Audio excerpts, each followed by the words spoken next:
Welcome. It's the Singapore Grand Prix weekend, one of the most highly anticipated race weekends of the year.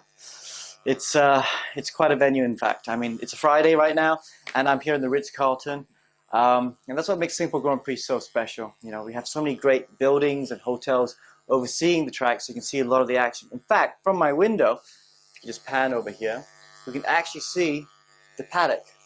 The paddock is just there in the distance, and literally in a few minutes' time, the car's going to be blasting out of it down this back straight, which you can just see in the picture there, for first practice, free practice 1.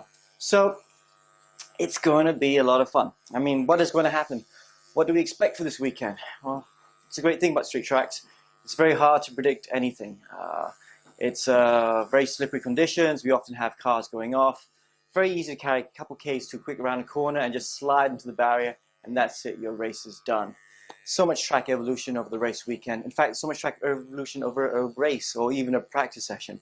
It's very tough for the drivers and the teams to keep on top of it. Now, Singapore is the only other street track other than Monaco, but I actually think Singapore Grand Prix is a lot harder as a race than Monaco. There are 23 corners here. It's the longest race on the calendar. We will go to 2 hours this weekend, and in the heat that you have here in Singapore, it makes it for pretty much the toughest race. Arguably, maybe Malaysia is a bit hotter, but and even though it's held at night, the walls here really trap the heat in, and it makes it very tough for the drivers indeed. And there's some very tired boys on Sunday night under the spotlights. So who's going to be quick? Well, obviously the Mercedes team are going to be favourites. It's going to be down to Hamilton, Nico, Rosberg going at it hammer and tongs again, so it's going to be fun to watch them.